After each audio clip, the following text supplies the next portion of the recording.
মঙ্গলবার বিকেলে মুর্শিদাবাদে কংগ্রেসে বড় ধরনের ভাঙন।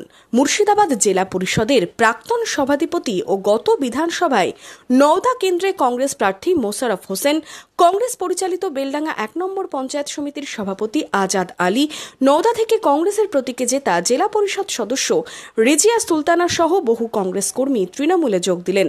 এটা নিজস্ব ঘরে নিজে ফিরে আসা। তো রাজনৈতিকভাবে মানুষ কখন পরিবর্তন করে? যখন যে দল মানুষের দিশা দিতে পারে না, যে দল মানুষের কথা বলতে পারে না। এখানকার কংগ্রেস বিজেপি সুরে কথা বলে, তো আমি কি করব?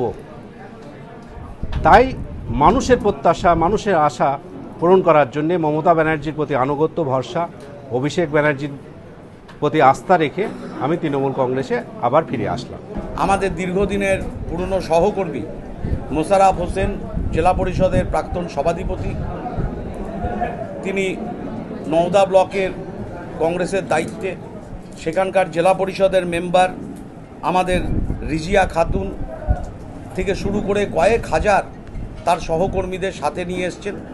সঙ্গে ডোমকল শহরের টাউন সভাপতি কংগ্রেসের প্রদীপ চাকি, আমাদের বেলডাঙ্গা 1 পঞ্চায়েত সমিতির সভাপতি আজাদ ভাই থেকে শুরু করে আরও দুই মেম্বার সাবিনা খাতুন, আসারুল শেখ এবং তাদের সমস্ত সহকর্মী এবং সমস্ত কংগ্রেসের নেতৃত্ব যারা আছেন এই জেলায়, তাদের কয়েক হাজার মানুষের উপস্থিতির মধ্য দিয়ে আজ মমতা বন্দ্যোপাধ্যায়ের হাতকে শক্ত করতে, অভিষেক বন্দ্যোপাধ্যায়ের নেতৃত্বে বিজেপি পার্টির বিরুদ্ধে যে লড়াইয়ের ডাক, সেই ডাকে আজ সামিল হয়েছেন।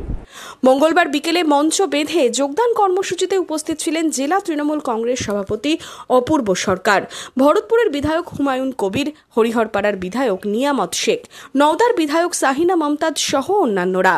উল্লেখযোগ্যভাবে অনুপস্থিত ছিলেন নওদা ব্লক তৃণমূল কংগ্রেসের সভাপতি সফিউজ্জামান শেখ ও মুর্শিদাবাদ লোকসভার সাংসদ আবু তাহের খান।